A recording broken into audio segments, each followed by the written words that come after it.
tomografía de cráneo, de abdomen o de lo que sea, sistematicen su lectura de manera tal que no se les escapen los detalles.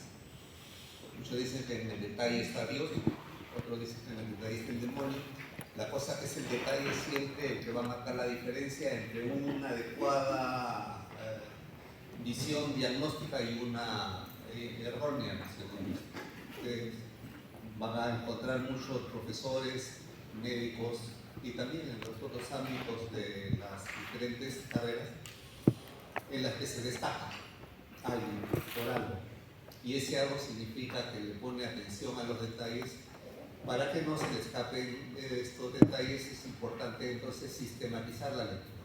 Recomendación: cuando vayan a revisar algo, vean primero el continente, es decir, los componentes externos, los que van a delimitar el ámbito anatómico de lo que están revisando, y finalmente terminen con el contenido, revisando eventualmente las características del contenido, buscando su normalidad y finalmente destacando aquellos aspectos que son anormales, que no debían estar ahí o que debían estar y no se encuentran. Entonces, esto es simplemente para ir adelantando un poco lo que vamos a ver en imágenes. Cuando hablamos de pleura estamos hablando de esta membrana serosa, que son dos sacos pleurales completamente cerrados sin solución de continuidad, es decir, es exactamente como si fuese un globo que está sellado, o sea, no hay una zona de una apertura. Este globo a su vez está tapizando internamente la pared torácica, es decir, la cara interna de las costillas con sus respectivos músculos, la superficie pleural, y en la región media central vamos a encontrar que se desplaza cefalocaudal y caudocefálicamente para generar un tabique que se va a denominar la pleura mediastinal. Todo lo que recubre las costillas y la pared interna del tórax se denomina pleura parietal. Algunos incluyen a la pleura parietal con la pleura que está tapizando el diafragma, pero para efectos de discriminar, vamos a llamarle pleura, o se le denomina pleura diafragmática. Y a la que separa el espacio en la región medial del tórax se le va a denominar la pleura mediastinal o pleura mediastínica. ¿Ok?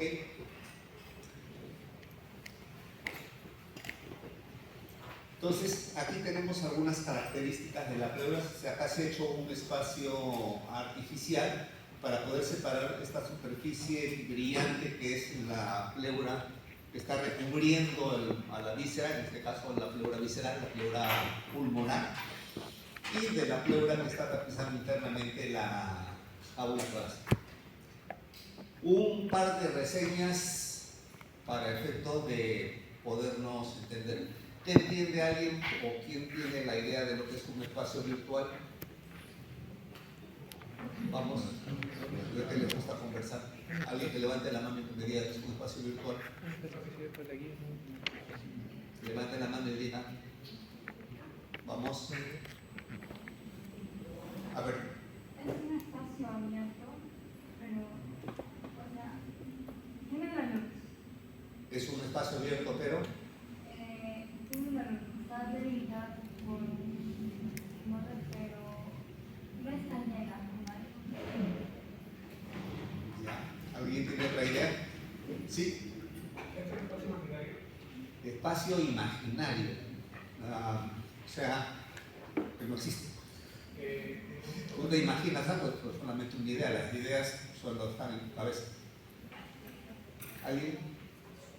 Para que vean cómo es que nosotros utilizamos con mucha frecuencia términos que no los tenemos en claro. Si hay una aproximación, les damos un espacio, es porque el espacio existe. Si no existiese, no estaríamos hablando de él. Entonces, un espacio virtual es un espacio potencial. ¿Qué significa? Significa que cuando cambien ciertas condiciones, el espacio que aparentemente no existe se vuelve un espacio real. Por ejemplo, a ver, Cuando yo hago una pregunta y ustedes no responden, en ese momento ustedes han generado un espacio virtual. ¿Dónde está ese espacio virtual? Entre su lengua y su paladar. Mientras no hablan, mientras no comen, mientras no bostezan, la lengua pegada al paladar no deja aparentemente espacio. Están juntos. No están adheridos, simplemente están juntos. Cuando ustedes empiezan a hablar, por ejemplo, cuando se ponen a conversar entre ustedes y yo los tengo que callar para que me atiendan, en ese momento el espacio se vuelve real. O cuando están comiendo, en ese momento está ocupado el espacio, por lo tanto es un espacio real. Esto es importante que lo entendamos porque solamente así vamos a comprender lo que es la dinámica de las pleuras. Las pleuras no forman un espacio virtual porque se les ocurre. Las pleuras están juntas, pero no adheridas. La adhesión implica que estarían pegadas para poder facilitar el desplazamiento de la superficie pulmonar sobre la superficie de la jaula torácica durante la mecánica ventilatoria. ¿Por qué? Porque si no fuese así, sería un pulmón pegado a la jaula torácica con una restricción de movimiento, no tendría la capacidad para expandirse y colapsar, bueno, disminuir su volumen de acuerdo a la fase ventilatoria. Entonces, ¿y qué cosa es una presión negativa?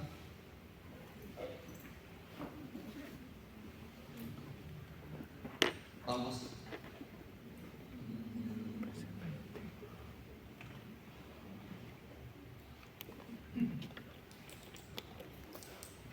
Cuando hablamos de presión negativa no estamos hablando de un parámetro que debe de ser la presión neutra, es decir, ni positiva ni negativa. Esa presión neutra viene a ser la presión atmosférica, que por supuesto va a cambiar de acuerdo al nivel de altitud que estamos sobre el nivel del mar. Pero acá nosotros tenemos una presión neutra que cuando ustedes abren la boca, cuando bostezan, la presión que está fuera de su boca es la misma presión que está dentro de su boca. Pero cuando ustedes van a tomar una bebida o una cañita, al momento que jalan para poder jalar el líquido por la cañita, generan una presión negativa que va a permitir que el líquido ascienda por la cañita y a su boca. No sé si es que me dejo entender. O sea, en ese momento ustedes están haciendo una presión negativa, generando lo que se llama una gradiente. Entonces ahora sí díganme qué cosa es una gradiente.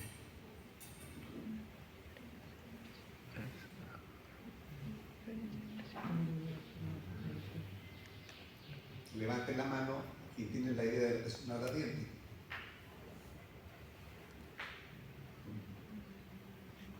¿Por qué cuando les digo que no hablen, hablan y conversan, y cuando yo les pido que hablen, no hablan? Sí. Es una fuerza generada por una diferencia de presiones. Más alto, más alto. ¿Es la fuerza generada por la diferencia de presiones? Una fuerza generada por la diferencia de presiones. Más por ahí va. ¿Alguien lo tiene más claro?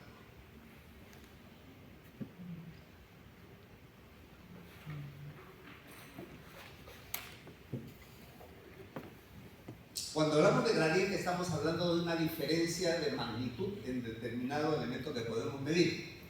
Puede ser presión, puede ser altura, puede ser temperatura. Cuando ustedes abren un refrigerador, al interior del refrigerador la temperatura es menor que la temperatura del medio ambiente, ¿o no? Entonces hay una gradiente de temperatura entre lo que está dentro del refrigerador y lo que está afuera. Y cuando ustedes están hirviendo agua, cuando ya está caliente el agua, hay una gradiente de temperatura entre lo que está en la tetera y lo que está en el medio ambiente. Entonces yo les voy a recomendar, que ya que se han olvidado, porque esto ustedes lo han estudiado en física en el colegio, imagino, que revisen estos conceptos que les va a permitir entender la fisiología. El aprendizaje de la medicina no es memorizar lo que dice el profesor o el libro, es entender lo que están leyendo y lo que están oyendo. para que lo puedan interpretar y poder luego hacer la diferencia entre lo que entienden como normal y lo que es anormal, o la variante que dentro de la normalidad se puede establecer. Bien, revisen. Entonces acá tenemos nosotros la pleura, que reitero, esta pleura que está sobre... Esta no es una buena idea. Bueno, la pleura que está tapizando la cara interna del tórax es la misma que está tapizando la víscera, el pulmón. Ya vamos a ver cómo es que se establece esta dinámica. Encontramos nosotros acá un componente que no es pleural, pero que también tiene su propia cubierta, su propia membrana serosa, que es el epicardio, lo que está encima del corazón, y lo que está recubriendo por dentro el saco pericárdico, que es el saco fibroso, es el pericardio seroso. Exactamente el mismo componente o el mismo comportamiento que los sacos pleurales. Entonces acá solamente en el tórax ya tenemos dos espacios generados por membranas serosas, el pericardio seroso y la pleura. La pleura, como les decía, tapizando la cara interna del tórax y elevándose a nivel medial en lo que viene a ser la pleura mediastinal, aproximadamente entre la quinta y la séptima vértebra, espacio vertebral, por la altura del nivel de las vértebras, se va a fusionar haciendo un manguito y va a rodear, va a envolver el pedículo y se va a dirigir hacia la región del ilio. Y acá hay dos conceptos que quisiera que lo revisen porque suelen confundirlo. Una cosa es pedículo y otra cosa es ilio. Inclusive hay profesionales ya que cuando se refieren a estos elementos indistintamente utilizan los términos y no es de esa forma. Entonces, esta pleura mediastinal hacia la región medial forma una lámina de dos hojas, ¿no? Una lámina doble que se dirige hacia el diafragma, o algunos dicen no, parte del diafragma hacia la región cefálica. Este repliegue doble o repliegue de doble hoja se denomina el ligamento triangular. Para algunos, el ligamento pulmonar.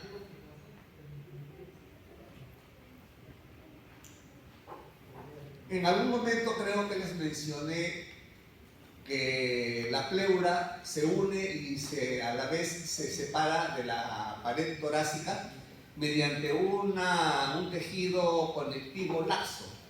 Este tejido conectivo laxo, denominado la fascia endotorácica, es importante que lo entendamos. ¿Por qué? Porque, reitero, es un elemento que a la vez que fusiona la pleura, la adhiere a la pared torácica interna, siendo un componente conectivo, forma una suerte de tabique que separa a su vez la pleura de la pared torácica. Es como que a una lámina de plástico le pasan un poco de terocal y lo pegan en la pared. El terocal va a adherir el plástico a la pared, pero a la vez esa capa de terocal está separando porque el plástico no estaría realmente completamente unido a la pared. Cuando hablamos de la pleura, estamos hablando de este elemento que tapiza, reitero, todos los espacios, pero que supera un componente o una porción del tórax. Cuando hicimos la definición de tórax, dijimos que era ese espacio delimitado por la primera costilla, por la costilla de las caras internas de las costillas y el diafragma. Pero en la región cefálica de la jaula torácica, la pleura se protruye hacia la región cervical. Esta protrusión hacia la región cervical implica que la cúpula pleural y parte o el vértice del pulmón no se quedan solamente en el tórax, sino que ascienden hacia la región cervical, y acá lo estamos viendo. ¿Ok? Hacia acá se está protruyendo la cúpula pleural y que está adherida a la primera costilla y a la apófisis transversa de la séptima vértebra cervical, con un reforzamiento de la fascia endotorácica. Este reforzamiento de la fascia endotorácica recibe el nombre de ligamento o membrana suprapleural. Algunos le ponen un nombre de acuerdo a quien lo descubrió, que es la fascia de Simpson. Esta fascia de Simpson no es otra cosa más que la fascia o la membrana suprapleural. Acá tenemos una proyección de lo que viene a ser el pulmón con su cubierta pleural y los fondos, la cubierta de la pleura en la jaula torácica y la superficie del diafragma. Como pueden ver, no todo el espacio pleural está ocupado por el pulmón. En este caso, en este receso, que viene a ser un fondo de saco o un seno, vamos a tener un espacio virtual. Es decir, la pleura que está recubriendo el diafragma está junto, está no adherido, porque adherido, reitero, es cuando se pega, está junto a la pleura de la jaula torácica. Esto es más o menos la evidencia. Hasta acá llega el pulmón y este espacio es un seno, el seno postdiafragmático. Por si acaso, el término diafragmático y frénico vienen a ser sinónimos, en este caso. Cuando hablen de seno postdiafragmático es lo mismo que decir costofrénico, para efectos que vayan ya manejando el vocabulario que se va a establecer cuando tengamos que hacer una lectura radiográfica o de imagenología. La pleura visceral recubre la víscera, en este caso el pulmón, y se va a introducir en el parénquima pulmonar. Al introducirse en el parénquima pulmonar va a segmentar la superficie del pulmón correspondiente, originando lo que se denominan las cisuras. Estas cisuras delimitan los lóbulos. En el lado derecho tenemos 3 lóbulos, en el lado izquierdo 2 lóbulos, como vamos a ver más adelante. Pero en algunos textos ustedes lo van a encontrar como que la pleura continúa o sigue el trayecto de los lóbulos. No, si no hay esa, que de hecho hay ciertas circunstancias en las que la pleura no se introduce, no llega a formar una cisura y aparentemente da la impresión que solamente hay 2 lóbulos o hay una superficie sin segmentación lobular. La pleura parietal está ricamente inervada por los nervios, sensitivamente por los nervios que están procediendo de los nervios intercostales. Es sumamente sensible al dolor. De hecho, cualquier procedimiento o cualquier irritación lo que va a producir es un dolor exquisito que antiguamente le denominaban el dolor en punta, porque da la impresión que le están metiendo una puñalada cuando se irrita alguna porción de la pleura. El dolor de punta se va a manifestar cuando hay una inflamación pleural, lo que llamamos una pleuritis. Ya, reitero, vamos manejando un poco la terminología. En tanto que la pleura visceral no tiene sensibilidad dolorosa. Yo puedo cortar la pleura visceral y no va a sentir dolor, pero sí tiene sensibilidad o tiene desarrollado la sensibilidad tensional. Cuando se distiende o cuando se contrae la pleura visceral, eso es, va a pasar la información hacia el nivel central, que va a generar una serie de reacciones, porque todo esto estamos hablando de una sensibilidad propioceptiva que no va en relación con lo que conocemos normalmente en la superficie, la esteroceptiva. La irrigación de las pleuras está dada en el caso de la parietal por las ramas intercostales, por las frénicas, por las mediastinales, por la mamaria interna, también denominada torácica interna, en tanto que la irrigación de la pleura visceral está dada por la irrigación bronquial y la irrigación pulmonar.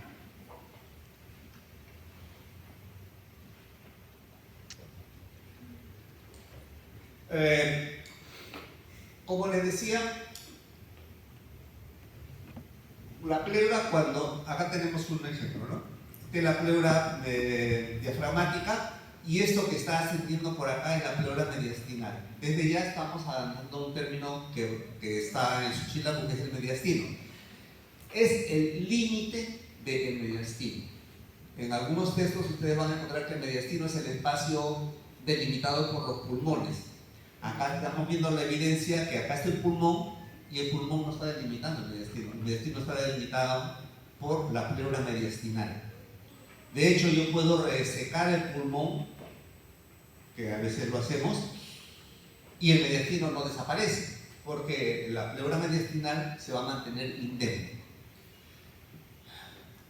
Acá también tenemos una situación ficticia, porque la pleura mediastinal sí se encuentra en algunas zonas del pericardio, adheridos al pericardio. Hay una adhesión, ahí no hay un espacio virtual entre la superficie pericárdica y la pleura.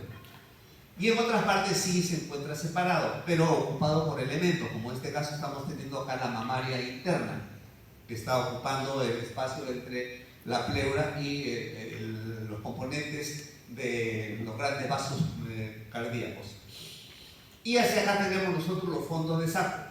Bueno, acá tengo la pleura parietal, acá tengo la pleura o costal también, acá tengo la pleura mediastinal y acá tengo la pleura diafragmática. Esto ya lo mencioné.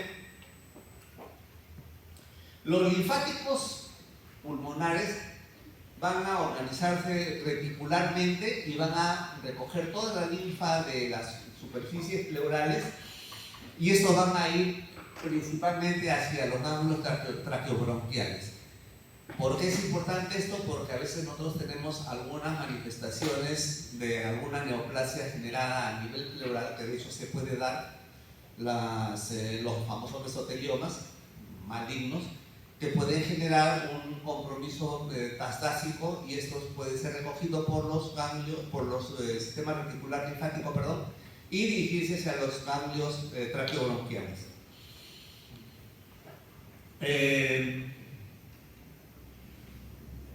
Llegamos al mediastino. Reitero, el mediastino es ese espacio generado por las pleuras mediastinales en la porción medial del tórax, que va a tener un contenido. Al contenido se le denomina contenido mediastinal, es decir, los elementos que están de tránsito y que son residentes. ¿Cuáles son residentes? Aquellos que van a estar ahí porque ahí es donde cumple su función, por ejemplo el corazón. De tránsito, aquellos elementos que están comunicando situaciones como por ejemplo la cavidad oral con el estómago, estamos hablando del esófago, o la misma arteria aorta, que saliendo del corazón va a discurrir por la región mediastinal posterior para dirigirse hacia la cavidad abdominal. Entonces tenemos elementos de tránsito y residentes. Normalmente nosotros delimitamos, o clásicamente se delimita el mediastino mediante un plano transverso que va a pasar por el ángulo de Lewis, el ángulo external anterior, y que aproximadamente va a llegar hasta el espacio entre la cuarta y la quinta vértebra dorsales. Este plano me va a delimitar un contenido superior o cefálico, denominado mediastino superior, y uno inferior, es decir, el que está dirigido hacia la región caudal. Y a su vez este mediastino inferior se va a subdividir en tres componentes o tres compartimentos. Un mediastino anterior, que está delimitado por la cara dorsal del esternón y por la cara ventral del pericardio. Un mediastino medio, que está delimitado por las dos hojas pericárdicas, tanto anterior como posterior, y un mediastino posterior, que está delimitado por la cara dorsal del pericardio y la cara ventral de la columna vertebral. Esto que parece un juego de palabras realmente está describiendo con la definición las características y los límites de los compartimentos mediastinales inferiores. Y por supuesto cada uno de estos espacios está ocupado por diferentes elementos, excepto el mediastino anterior, que forma una suerte también de espacio virtual. Normalmente nosotros no tenemos contenido del mediastino anterior, salvo en una proyección de la porción cefálica, vamos a ver ahora más adelante el mediastino, en la que un componente del mediastino superior, que es la glándula química, se desplaza hacia el mediastino anterior, ocupando parcialmente la porción cefálica del mediastino superior.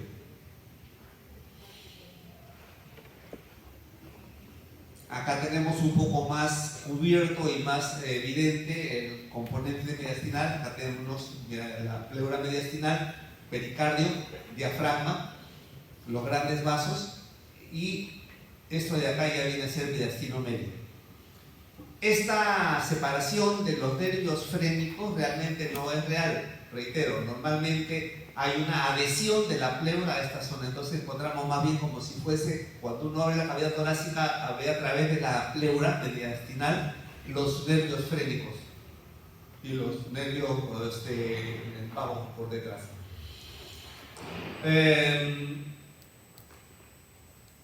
Los límites del mediastino superior vienen a ser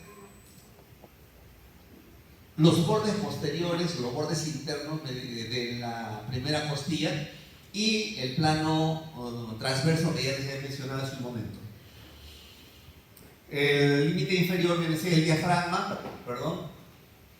el anterior ya dije el esternón, y luego la región torácica, que se puede proyectar hacia las denominadas goteras paravertebrales, que son unos espacios cóncavos longitudinales que se da entre las costillas y la columna vertebral. Acá tenemos un poco esquematizado los 4 compartimentos mediastinales: superior, anterior, que reitero, acá está exagerado, no hay ese espacio, el medio y el posterior, que no se ha prolongado hacia acá porque si no tapa la columna y no daría la imagen que corresponde. Está caudalmente en las superficies diafragmáticas. Visto lateralmente, igual, anterior, superior, medio y posterior. En el posterior mayormente se hace una prolongación porque algunos textos o algunas descripciones hablan de que no hay que hacer una separación entre mediastino superior e inferior, toda vez que, aparte de la proyección del plano imaginario que estamos planteando transverso, no existe un parámetro anatómico que me permita decir esto de acá es superior y esto de acá es inferior, porque esto de acá ese plano es desplazable realmente. Acá tenemos nosotros componentes, el contenido, del mediastino medio, pericardio con el corazón, el raíz de los grandes vasos, y a partir de acá, cuando termina la aorta ascendente y empieza el callado de la aorta, nosotros tenemos el mediastino superior. Entonces tenemos ahí callado de la aorta con sus respectivas raíces arteriales de las carótidas, tronco brachiocefálico, etc. Los nervios que están discurriendo por acá, el frénico, el vago, el lembogástrico, las venas innominadas, que van a formar la vena cava superior, etcétera, etcétera. Hacia acá, en el mediastino posterior, algunos textos no consideran a la cadena simpática como parte del contenido. Sí es parte del contenido del mediastino posterior, porque reitero, se abarca inclusive hasta la zona de las goteras paravertebrales. Esto de acá vienen a ser los cuerpos vertebrales todavía. Acá tenemos el timo, el mediastino superior, que como les decía, pueden desplazarse parte, es decir, los cuernos inferiores pueden desplazarse hacia el mediastino anterior. Y acá sí tenemos nosotros la evidencia o la proyección en imagen de la unión temporal entre el pericardio y la pared posterior o la pared dorsal del esternón. El superior ya dije, tenemos callado de la aorta, troncos brachiocefálicos, vena cava superior y el tipo. En el medio, el pericardio, corazón, aorta ascendente, hasta donde termina las venas cavas superiores, es decir, la raíz donde está penetrando ya el corazón, que es la desembocadura de la vena cava en la aurícula derecha, la desembocadura de las venas pulmonares y los nervios frénicos. Acá tenemos una resección de los elementos del mediastino medio para poder ver, perdón, de la pleura mediastinal para poder ver el contenido del mediastino por el lado derecho. Tenemos acá la vena ácigos, tenemos las ramas de las pulmonares, arterias y venas, tenemos el nervio frénico, vaso pericardiofrénico, el esófago con su respectiva trayectoria de lo que ven acá, esta rayita viene es el nervio neumogástrico, ya lo van a ir diferenciando, y hacia acá, como les decía hace un momento, la cadena simpática. En el lado izquierdo, visto lateralmente por la cara izquierda, perdón, tenemos igual los frénicos, pericardio, la aorta descendente o torácica, las ramas intercostales, los nervios, la cadena simpática del lado izquierdo, y hacia adelante no encontramos nada porque, reitero, es un espacio virtual en el mediastino anterior. Pericardio es un saco fibroso, visto externamente, es un blanco nacarado, que lo describen como inextensible. Esta poca distensibilidad del pericardio es relativo. Sí, cuando yo digo algo es inextensible, quiere decir que nunca se va a expandir. Sin embargo, la naturaleza es sabia y cuando empieza a expandirse el contenido del saco pericárdico por algún motivo anormal, vamos a ver que ese saco sí empieza a distenderse. De hecho, si yo en una cavidad pericárdica normal le inyecto 100 centímetros de agua, estoy ya alterando la dinámica cardíaca, estaría generando una fase de pretaponamiento cardíaco. No dejaría que el pulmón expanda, eso se llama taponamiento cardíaco. Sin embargo, a veces encontramos nosotros en la imagen radiológica una imagen de silueta cardíaca inmensa, y cuando pulsamos o le ponemos un DREN sacamos 300, 400, 500 centímetros cúbicos de líquido pericárdico. Entonces uno se pregunta, ¿qué pasó?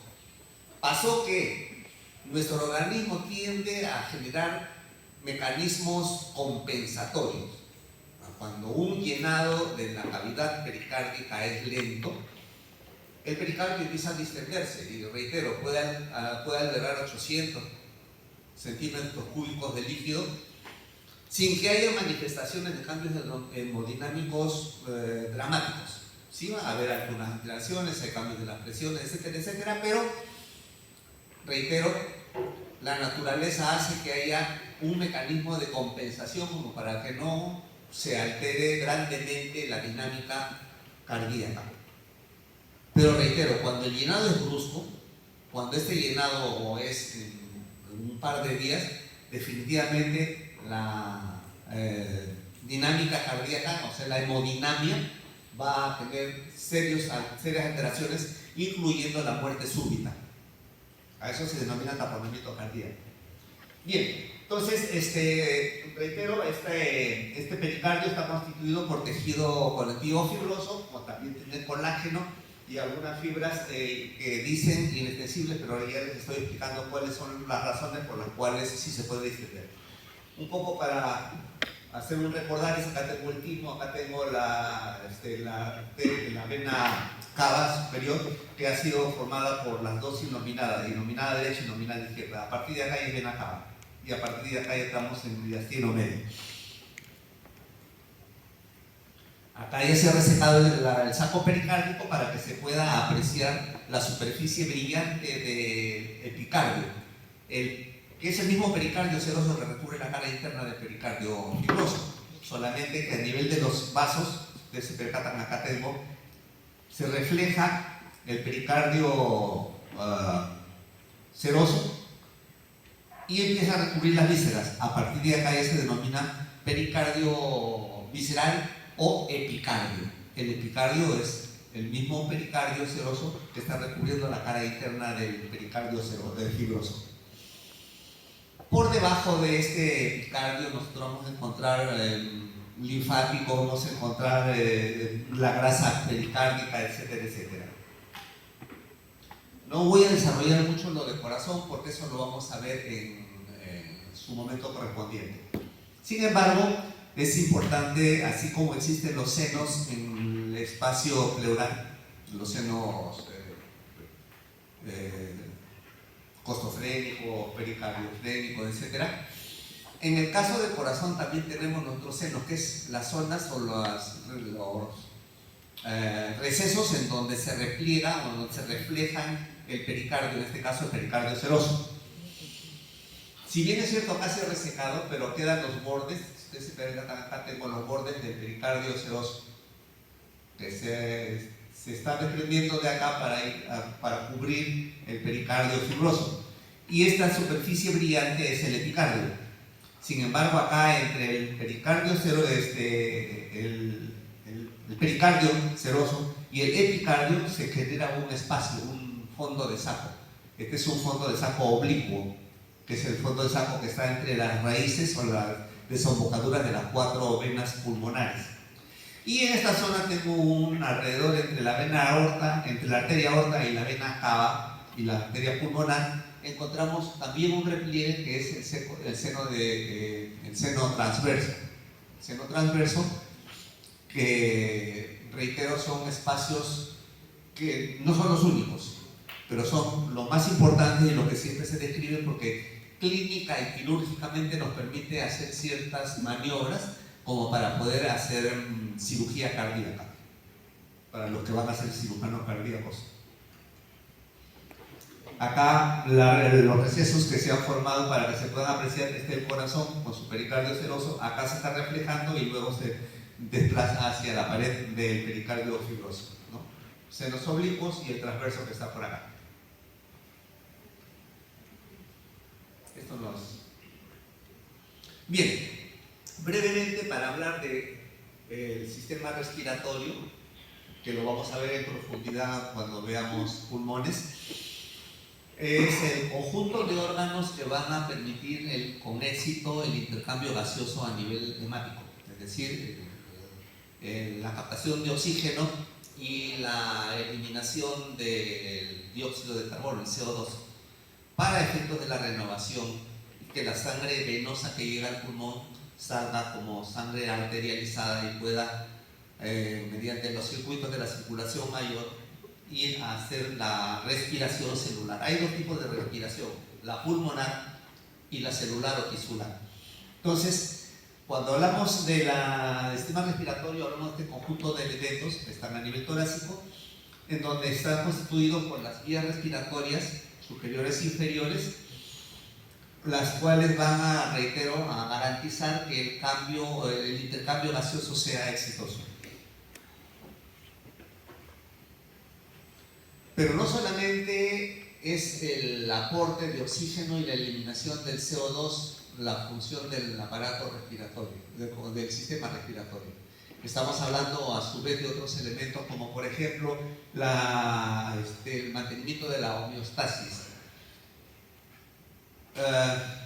Como no se puede estar desarrollando el concepto o el significado de cada término, yo les recomiendo que cada vez que escuchen un término que no les es muy familiar, lo anoten y luego vayan a buscar su definición, concepto y que busquen los ejemplos, si es que quieren realmente hacer un aprendizaje adecuado. De lo contrario, solamente van a terminar memorizando lo que se dice y no siempre lo van a entender porque cuando se les pida que expliquen de qué se trata, no lo van a saber explicar. Así que no me voy a cansar de decirles siempre, busquen, amplíen todo lo que el profesor diga o todo lo que puedan haber leído en sus textos. Entonces, tenemos, reitero, regulación del pH, es decir, vamos a tener nosotros que mediante la desagregación del ácido carbónico, el CO2 y agua, vamos a tener que se va a mantener el pH correspondiente a nivel hemático, Función de defensa y filtración a nivel de las vías respiratorias altas, las vibrisas que ustedes vieron cuando han hecho cabeza, cavidad nasal. En las narinas hay unos pelitos que se denominan vibrisas, pero la cavidad nasal a su vez tiene una secreción permanente de mucus donde se van a adherir las micropartículas que no han podido ser captadas por las vibrisas. Y todos los componentes que ustedes ya han visto en cabeza. Estas son barreras físicas para los microorganismos. También tenemos nosotros los macrófagos alveolares que van a tener la capacidad de captar los elementos biológicos que puedan ser nocivos para el individuo, y la producción de inmunoglobulinas y los mediadores de la respuesta inmunitaria. Todos estos elementos, todas estas funciones tiene el sistema respiratorio. Entonces no solamente meter y sacar aire de las vías respiratorias, que por otro lado es un malentendido, es decir, que está respirando porque inhala y exhala, eso no es respiración.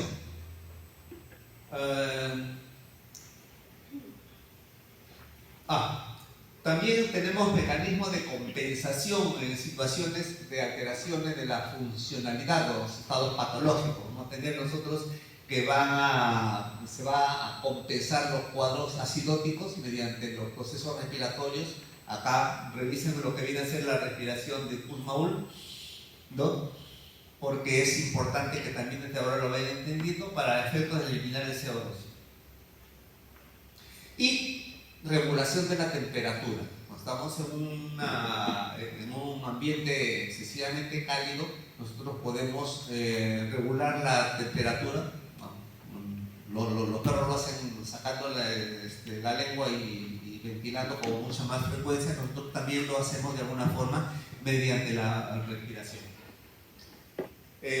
La capacidad olfatoria, dado que los elementos que radican en la pared superior o en el techo de la cavidad nasal, donde están las terminaciones nerviosas, o el inicio en todo caso del primer par craneal, nos va a permitir la capacidad olfatoria.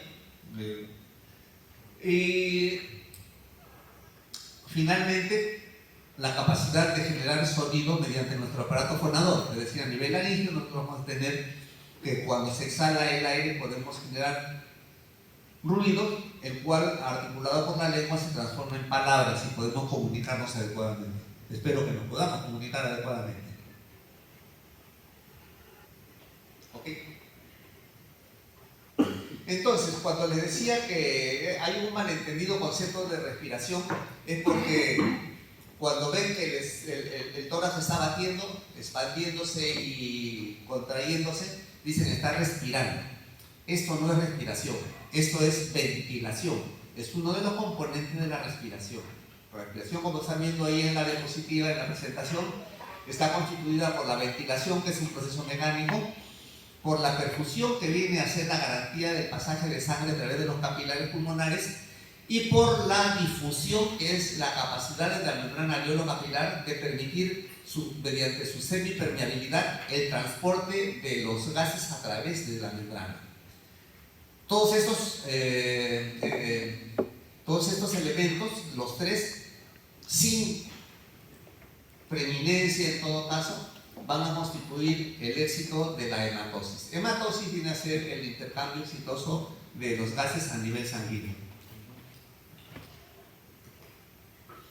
Esto de acá viene a ser una gráfica que nos permite ver el elemento canalicular por donde está ingresando y saliendo el aire.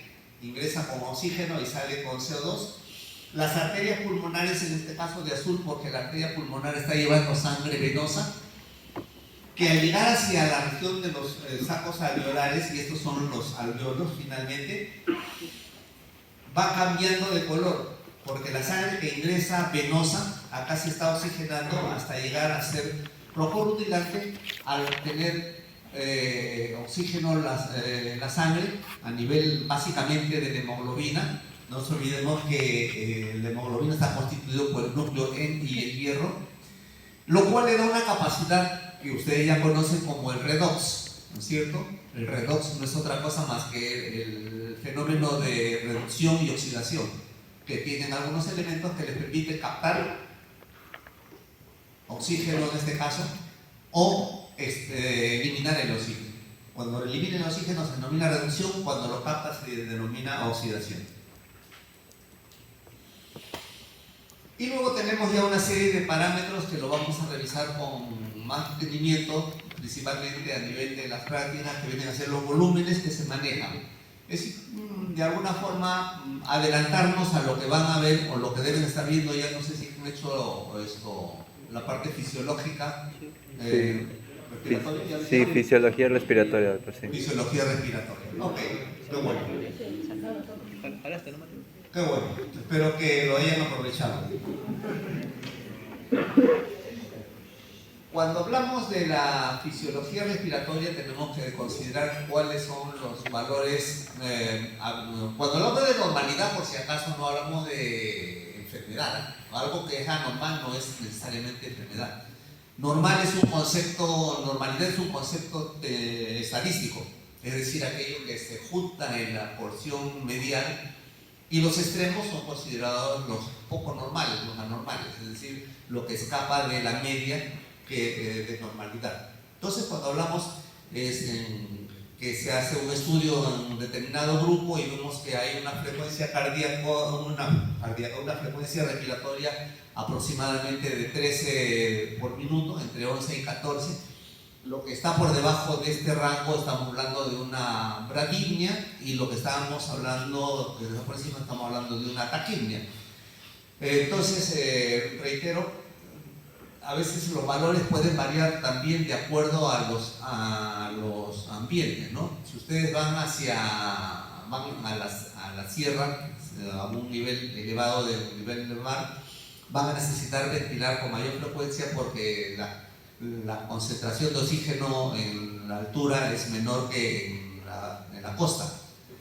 Y su organismo está habituado a una determinada concentración, por lo cual uno va a emplear, reitero lo mismo que dije hace un rato, mecanismos de compensación para permitir una adecuada oxigenación a nivel de la sangre y concomitantemente de los tejidos. De acuerdo a la capacidad que tenemos nosotros de transportar nuestro oxígeno en la sangre, vamos a tener que nuestros tejidos van a estar adecuados o inadecuadamente oxigenados. La deficiencia de oxígeno en la sangre o en los tejidos se denomina hipoxia. Cuando ya no hay nada de oxígeno, por ejemplo, cuando se acabó el oxígeno y simplemente están aspirando CO2, estamos ya en una anoxia, y la anoxia ya es muerte, evidentemente.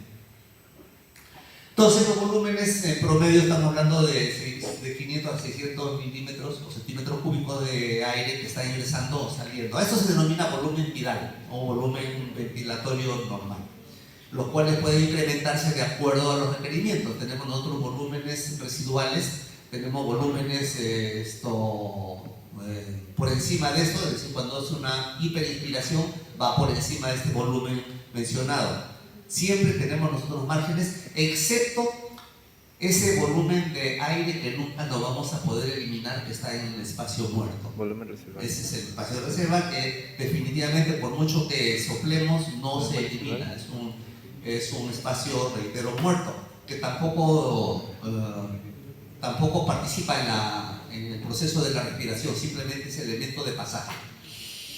Y esto también nos va a permitir a nosotros que cuando hagamos una ventilación boca a boca para efectos de respiración artificial o de resucitación, el aire que estamos empujando inicialmente, al inicio de la soplada dentro de las vías respiratorias del paciente, es un aire rico en oxígeno.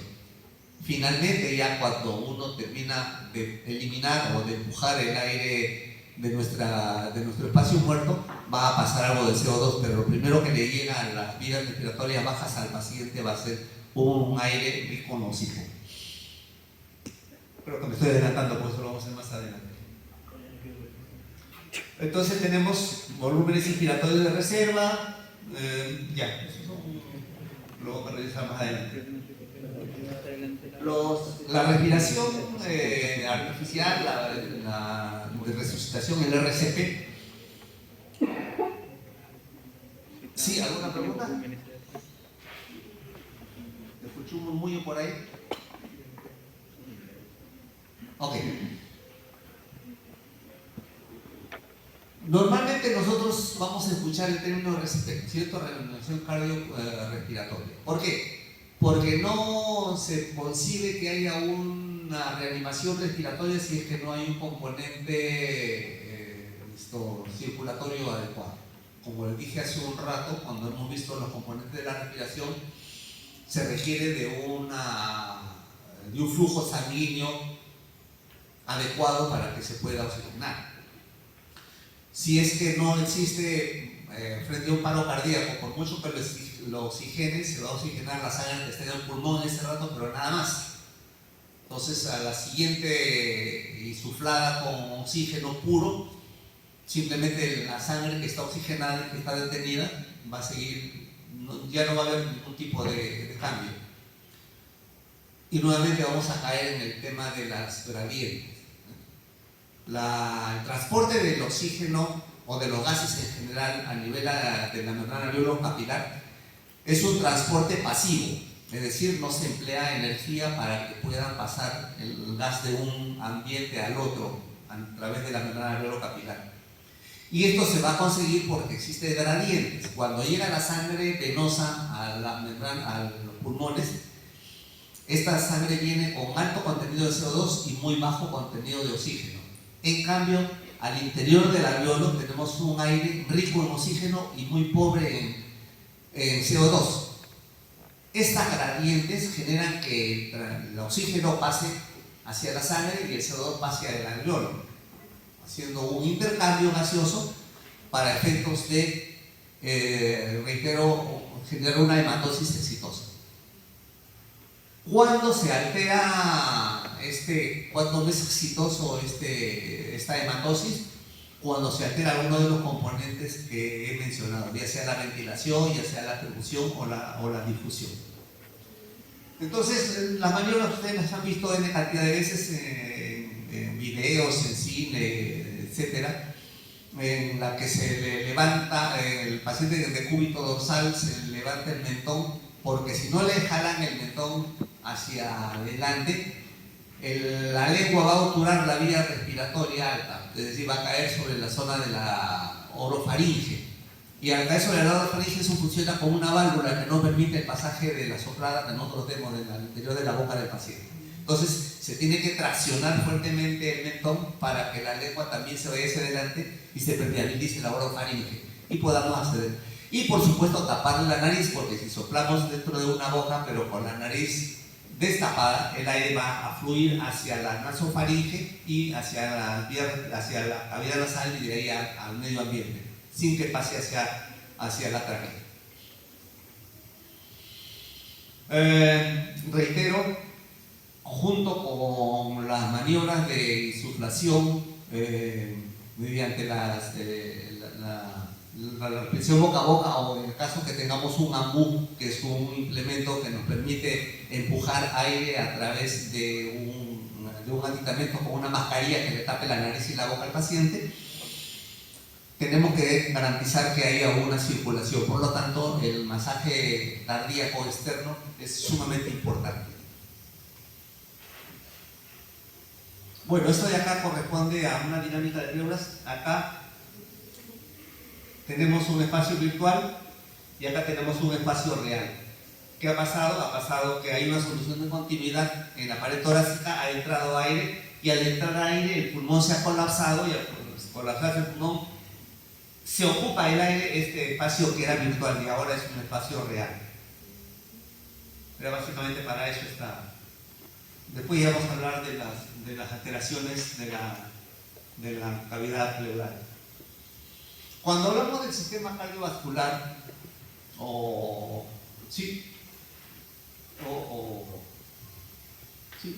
hablamos del sistema cardiovascular estamos hablando de un conjunto de elementos que van a permitir el transporte de los elementos requeridos por nuestro organismo, oxígeno, nutrientes, y que van a estar íntimamente asociados, relacionados con el sistema respiratorio.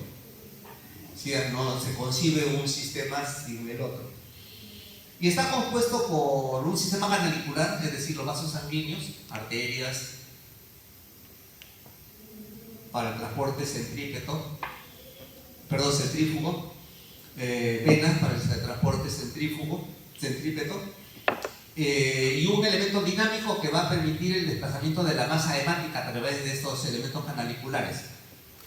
Si no existe un elemento mecánico, que muchos anatomistas antiguamente decían que no es otra cosa más que un gran vaso altamente modificado. El corazón concebido como si fuera un vaso sanguíneo. Y vamos a después ver por qué. No, hoy día no toca corazón.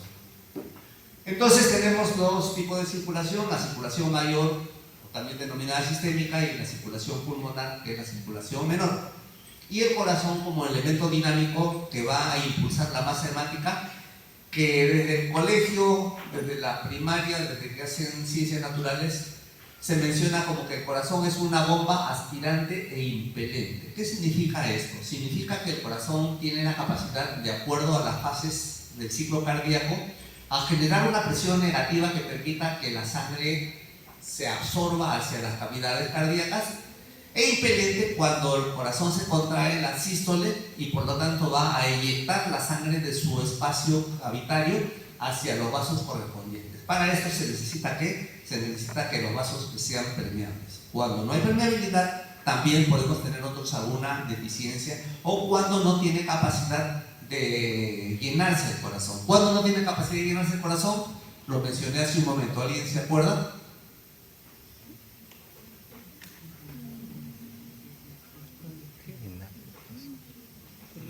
¿Quién se acuerda?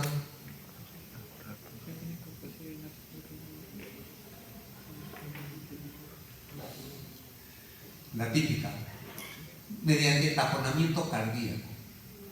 Taponamiento cardíaco representa una ocupación del espacio pericárdico que no ha podido tener tiempo de expandirse, por lo tanto genera una presión intrapericárdica, y esta presión intrapericárdica comprime al corazón, impidiendo que se llene, que se expanda.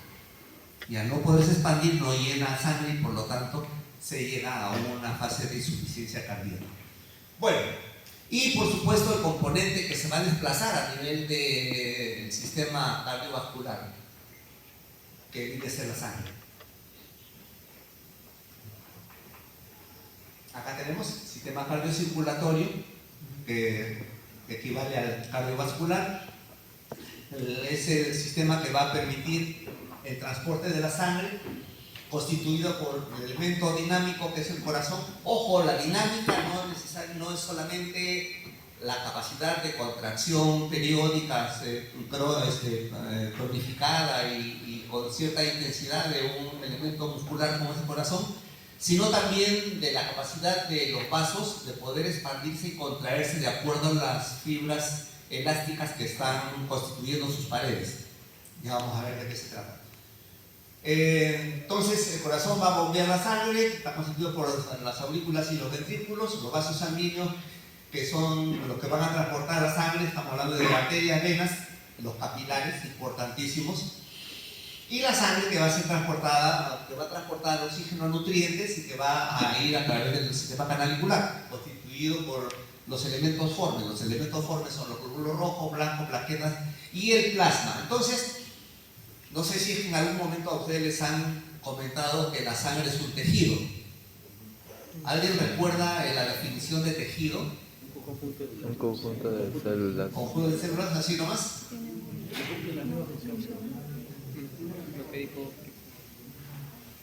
Para que sea tejido un conjunto de células, tiene que estar sustentada en un estroma, en un elemento que los una, que les permita desarrollar sus actividades.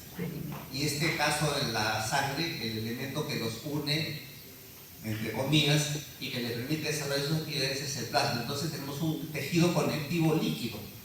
También tenemos tejido conectivo mineralizado en los huesos, tenemos tejido conectivo coloide en diferentes ámbitos. El cartílago tiene un tejido conectivo especial, el músculo tiene un tejido conectivo también diferente. Entonces, para que tenga la categoría de tejido, tiene que estar sustentada las células en un tejido o un elemento un estroma que lo contenga y le permita el desarrollo de sus actividades. El flujo de la sangre va a depender de una dinámica también, y es importante por eso que revisen los temas de presiones, compliance, gradientes, para que puedan tener una mejor idea de qué cosa es lo que estamos hablando. Yo asumo que deben haberlo desarrollado en la parte fisiológica. Ojalá que lo hayan hecho.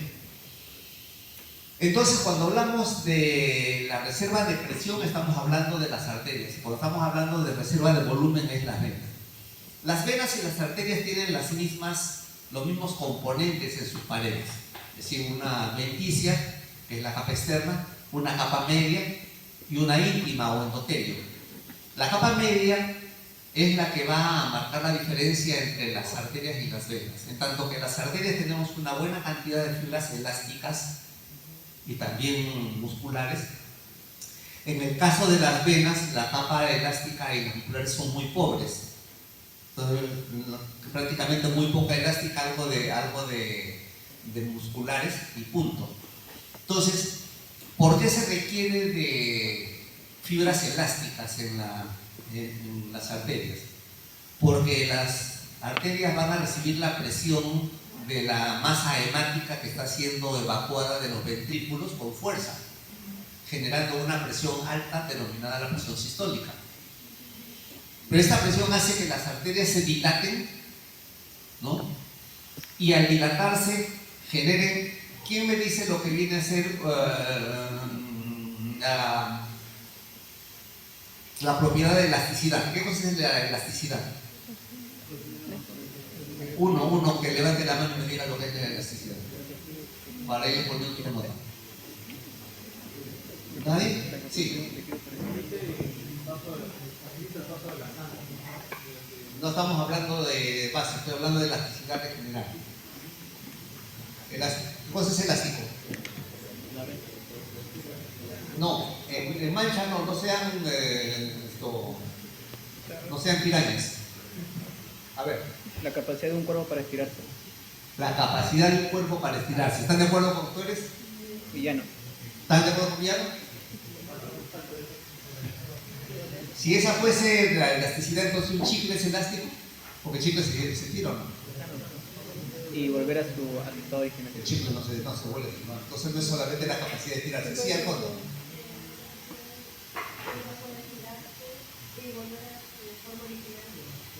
Ok.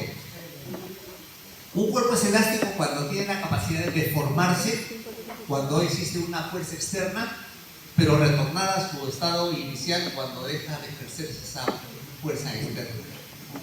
Por ejemplo, el mejor ejemplo de un cuerpo elástico es un resorte. Si lo estiran y dejan de estirarlo, vuelve a su lugar. Y si lo comprimen, también vuelve a su estado inicial. Eso es elasticidad. Entonces, las fibras elásticas de las arterias hacen que cuando pase la masa hemática se distiendan, pero sus fibras elásticas tienden a regresar a su estado inicial, por lo tanto van a mantener una presión, por eso se dice que es una reserva de presión. Y esa presión se va a prolongar y se va a mantener a lo largo de todo el componente canalicular arterial. Por lo tanto, nosotros vamos a tener que el corazón no es que empuje la sangre y que de acá, por ese empuje, llegue hasta los capilares. Lo que hace que llegue la sangre a los capilares es que se perfundan los tejidos, la perfusión tisular, viene a ser la fuerza de la elasticidad de las arterias. Lo revisamos. En cambio, a nivel venoso, ¿no? En el nivel venoso simplemente tenemos un flujo que ya no es ni siquiera, pues, esto de ahí implica también el pulso, ¿no es cierto? El pulso hace que usted siente que salta y luego se contrae. En cambio, el flujo venoso es casi laminar, no es tan pulsátil como el flujo arterial. Acá tenemos arteria elástica, arteria media y la arteriola. La arteriola más bien está constituida fundamentalmente por la íntima o endotelio, que es una pared unicelular, o sea, constituida por células que están alineadas unas al lado de otras, no encima de otras. ¿Para qué? Para permitir el transporte de los elementos que están yendo con la sangre hacia las células. Si tuviésemos más de un componente celular en la pared capilar, esta no permitiría este pasaje, este transporte. Igual, el transporte a nivel tisular se hace por gradiente, es decir, la célula, como producto de su metabolismo, tiene CO2, que requiere eliminarlo y requiere de oxígeno. Por lo tanto, cuando pasa la sangre oxigenada, cuando pasa el glóbulo rojo con su hemoglobina, al contactar con la célula le pasa el CO2 y la hemoglobina le pasa el oxígeno, por lo cual se hace la denominada respiración celular.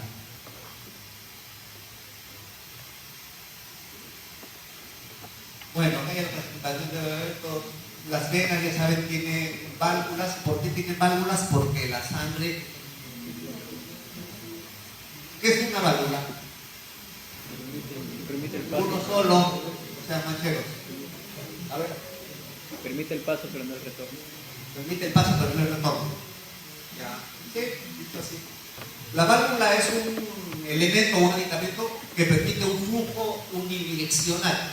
Empiecen a utilizar términos que sean reconocibles y poco. Cuando hablo de vulgar no es que sea malo, sino que vulgo es la población en general. Nosotros ya estamos formando parte de una élite intelectual que debe utilizar términos que sean más académicos. Yo los puedo reconocer, yo los puedo aceptar, los puedo entender, pero es importante que empiecen a utilizar los términos que debieron haber aprendido cuando han desarrollado los conceptos en sus respectivos cursos. Esto de acá son la parte elemental de la física. Entonces, las válvulas van a permitir una dirección unidireccional de la sangre, en este caso en ruta centrípeta, es decir, de la periferia hacia el corazón. Bueno, lo de las varices no viene a casa. Y acá tenemos las arteriolas, como dije, son los conductos que están que laminarmente se constituyen por células alineadas unas al lado de otras y que permiten el transporte de los nutrientes y del oxígeno a través de su estructura.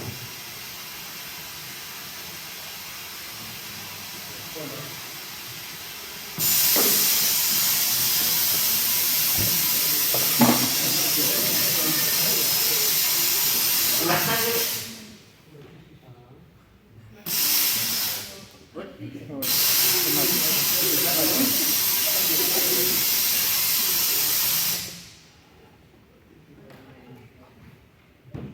Déjalo nomás.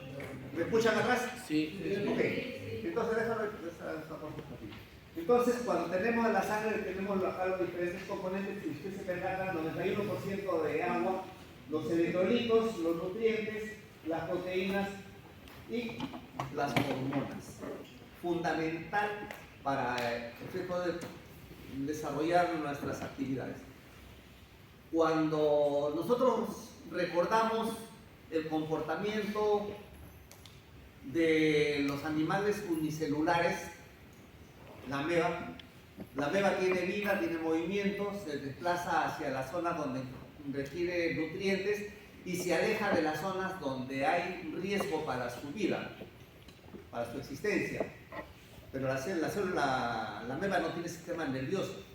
Entonces estamos hablando de acá, el comportamiento de estos animales vienen a ser por impulsos humorales, es decir, cambios bioquímicos que van a ser recepcionados y transportada la información a través de su membrana celular. En el caso nuestro tenemos más desarrollados los elementos, tenemos una superficie corporal cutánea, la piel, que por tener origen ectodermal, al igual que el sistema nervioso, va a ser una unidad. Esta unidad permite que nuestra piel sea el elemento